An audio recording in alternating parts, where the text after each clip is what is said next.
Right, let's move on to the rest of day 3, and we're going to focus for the rest of the day on a unit called the Roda Sandstone, which has been widely used as an analogue for shallow marine reservoirs. We'll say more about why that is and what type of reservoirs when we talk through the exercise. And I should say that I'm going to use a lot of material here from Allard Martinius, who's a senior geologist in Equinor and also has a position at TU Delft. So I'd like to acknowledge Allard's contribution. So before we get to that, let me just recap where we've been geographically the last couple of days within this region of the Pyrenees and where we're going to focus today. And in fact, we're going to focus for the rest of the trip as well. So day 1, in the morning we were off the south of this map, off down the bottom there, looking at those gross strata in the Mont Saint-Laurent area. And then in the afternoon we looked at the Monsec thrust and the relationship between the Monsec thrust and the northern margin of the Allard Basin. So this is where we were in the afternoon of day 1. Then yesterday we looked at the Roda Sandstone at the northern margin and the eastern margin of the Tremp Basin, and you also looked at the structure of the Tremp Basin. You drew a structural cross-section and map, and we were there looking really at this region around here. Okay. What we've done now is basically, what we're going to be today is in this area just sort of around here. So we're still within the Tremp Basin. You'll see it's here, it's labelled the Tremp-Graus Basin. That's after the name of the towns of Tremp and Graus. Those names are used pretty interchangeably, it's the same basin. Just as a bit of an aside, the rest of the trip we're going to be focusing on the Tremp-Graus Basin and also its extension laterally into the Ense Basin and then a little bit into the Hacker Basin, that's Jaca, over to the west. So we're going to look at units of the same age, middle lower Eocene, from east to west in that basin, and that will be in days 4 through to 7. Okay. So I hope that gives you a bit of an idea about where we are geographically and where we're going to after this. So yeah, this area, day 3, that's where the Roda Sandstone is exposed.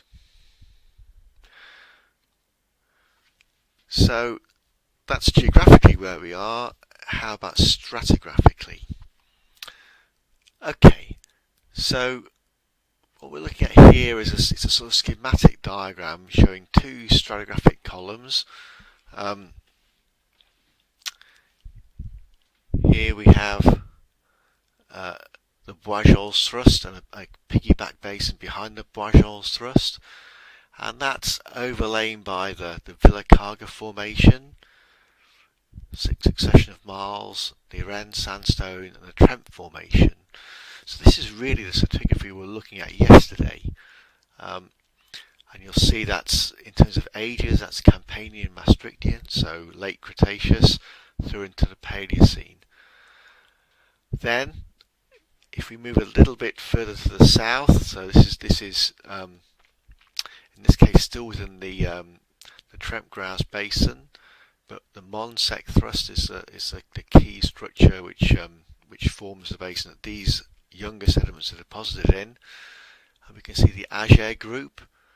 We did see the Allard Sandstone when we were sketching the Monsec thrust in the afternoon of day 1, and that's overlain by a unit called the Montagnana group, which will become very familiar to you tomorrow. And the Roda Sandstone basically lies at about this level. It's it's a small part of the Ager group, and it's just a locally present unit. It's not present over large parts of the basin, just in the area that we're going to be looking at for the rest of today. Okay, so I hope that gives you a bit of just an idea about geographically and stratigraphically where we're going to be looking. So why focus on the Roda Sandstone? Well, it's been used as an outcrop analogue because it is very well exposed, and it gives you a good sense about heterogeneity across a large range of length scales, from the scale of a whole reservoir down to the scale of what you might see in a core. And because of this, we can see all those different scales at the same outcrop. We can link them together and look at how the heterogeneities are organised. So the main aims of today are to look at that range of heterogeneities across different scales and get an understanding about how they link together. We're going to use that and think about how those heterogeneities at different scales might impact potential reservoir behaviour, how we might detect them, what sort of impact they might have. And inevitably we're also going to do an exercise, and that'll be a correlation exercise, and we'll be using data from one of the reservoirs to which the Roda Sandstone has been used as an analogue. It's a reservoir in a unit called the Sonnefjord Formation, which is Jurassic, in a field called the Troll Field, which is a giant gas field with an oil rim offshore Norway. So what we're looking at now is a Google Earth type map, looking down from above, just showing the different stops we're going to go to today. Scale at the bottom, 200 meters. So the scale of this map, we're basically looking at something which is about 3 kilometers wide by about 6 kilometers high. Our first stop, 5.1, is going to be a view stop. We've saved ourselves a long walk, well, relatively long walk, to reach that view stop. So we're going to essentially be standing here and taking a view over towards the east, and we'll be looking at this hillside in here, and also the larger panorama in the background.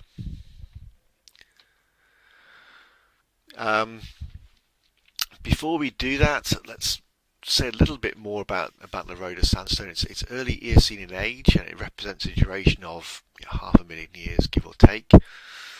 The climate at this time was subtropical to tropical and dry, and this represents the first major input of coarse grained clastic sediment into the Tremp Basin. So that would be the first coarse grained sediment being shed into the fine grained rocks of the Ager group. And the Roda Sandstone has been deposited over the last 30 years in a variety of different environments. That probably says something about maybe how easy it is to make some of these interpretations, even when you have lots of well exposed outcrops. I'll show you what's the current thinking about the depositional model for the sandstone. That's this third option in here, this tidally reworked deltas. Okay, Gilbert type deltas in here, it basically means coarse grained with steep delta front cliniforms. So this is the model which has been proposed for the Roda Sandstone, and one thing we want to think about as we look at various outcrops today is whether we see any evidence to support this. Maybe we don't. Maybe we think one of the other models is a better fit, or even a different model altogether. So the idea is that the delta is fed by a relatively coarse-grained river system. It then has a broad, shallow delta top, labelled top sets in here, with a steep delta front. That steep delta front is what's characteristic of a Gilbert type delta. And then out over here we can see these isolated patches of sand. So these are labelled here as tidal sandbars. So basically we have the implications, we have tides moving within the sea in front that the delta is building out into, and those tides strip some of the sand off the delta front and they rework it into these tidal sandbars. So that's the fascist model that we want to hold in our minds, see if we can see evidence to support that, and also think about how we might use that to interpret what we observe. A little bit about the context. The context of the delta in a structural sense and a paleographic sense. So here we have the thrust which forms the northern margin of the Tremp-Graus Basin,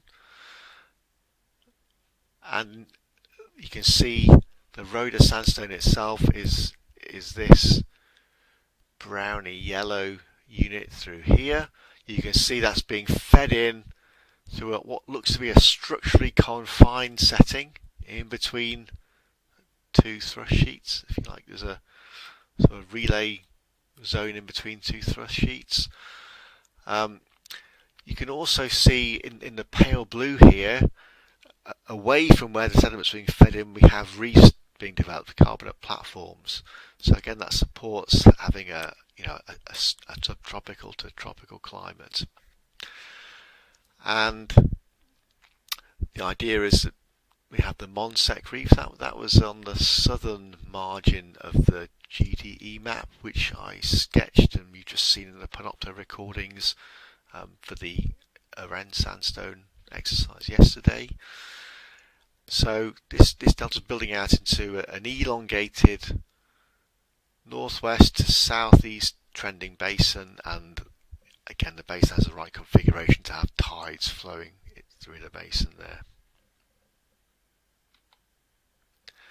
Okay, so now we'll take our view from this first stop, and there's two things that we want to see here. So the first is the kind of larger scale setting, the Roda Sandstone, but also some of the overlying younger units. There's a unit called the cis conglomerate, which is a Oligocene in age. Once we've made some observations at a larger scale, we'll look at specifically in a bit more detail the Roda Sandstone from this viewpoint. So this is the view from the viewpoint. You can see the town of La Puebla de Roda, the river running through there. In the middle distance you see a ridge of low hills that the Roda Sandstone outcrops in those hills in the middle distance. And then in the far distance you can see some much higher mountains.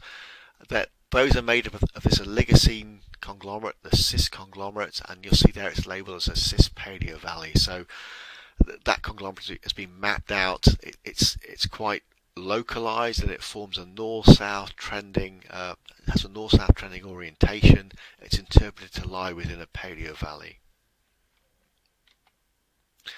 So just to zoom in, I should say let me step back a little bit, just to zoom into this part of the big panorama to see a little bit more about the cis paleo valley. So what you can pick out here, bedding in these mountains in here. Okay, and this is basically the cis conglomerate. It's these mountains in the background. The Roda Sandstone is, you can just about see it's these hills in the middle distance in here. Okay, we'll come back to talk about the cis conglomerate a little bit later on. The intention here was really just to get your eye in to see what that looks like, and to see that overlies the Roda Sandstone. It's younger, and it overlies it. So the main thing we want to do here now is look at the Roda Sandstone itself, and this photo pan here shows, it just kind of zooms in on those low hills in the middle distance where we can see the Roda Sandstone exposed at a relatively large scale. And the field of view in here from left to right, we're looking at in the order of 1 kilometre. So I think one thing we want to do here is get you guys to sketch this outcrop. There's quite a lot of detail here that's worth capturing, maybe a bit more than first meets the eye. But before I let you loose on sketching, let me just point out some of the key features in here. So you can basically see several ribs of sand sticking out, and on the far left this is the lowest of those ribs of sand. I'm going to label that 1.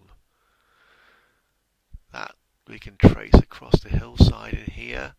There's a gully running through here which makes it difficult to jump between these two hillsides. So this sandstone 1 in here is basically this very thin rib of sandstone on this hillside. Okay, above that we have a thicker rib of sandstone. That's nice and thick in the low hill and the middle distance on the left. We come around, trace that to the gully. The other side of the gully, this is that sandstone number 2. Okay. Then looking at the hillside in the far distance, there's a rather thin looking sand in here, which is number 3. That's this interval just in here. And we trace that around, you can maybe see it's getting a bit thicker. And then over on the other side of the gully, this is that sandstone number 3. So it's quite important that that I set you up to recognise those 3 different sandstones in those 2 different hillsides separated by the gully. So I've already kind of made some comments about changes in thickness, maybe sort of most prominent in that 3rd sandstone, but potentially also thickness changes in the underlying 2 sandstones as well. So we can also zoom in a little bit. So here I'm showing you this hillside on the left. Again, just a little bit more detail. Sorry, I'm kind of losing myself in stratigraphy here. This is 1, 2, and 3. Okay, and the next slide shows the hillside on the right. So we pan across a little bit, and here we've got 1, 2, and 3. Okay. Just to go back over here, I'm going to zoom in again to this area in here. So this is within this 2nd sandstone, and here we have 2, and maybe you can even start to see there's features in the sandstone that I'm pulling the cursor around over. I hope you can see that clearly enough where I'm pointing to. So, the key thing here is there's actually quite a bit of complexity and quite a lot of detail we can get from here. Now, the best place to look at this photo pan is actually is a PDF. So, in the box folder for today, there are a couple of 3 photo pans loaded up. This one is a photo pan called Roda Sandstone. If you look at that photo pan, or you look at the same photo pan but embedded within the slide set, that's in a file called Day 3 Combined. You have this a PDF version of this photo montage that I've been navigating my way around. But it's pretty high quality. You can zoom in and out, you can see the different scales that I've just been trying to show you on the slides in here, and my advice is to use that PDF as the feature to start making your sketches from. So I think because there's quite a lot of detail here that we can get, it's worth spending a bit of time making that sketch. So I'll stop talking there and we'll switch to Microsoft Teams and make a decision about how much time we're going to give you to make that sketch.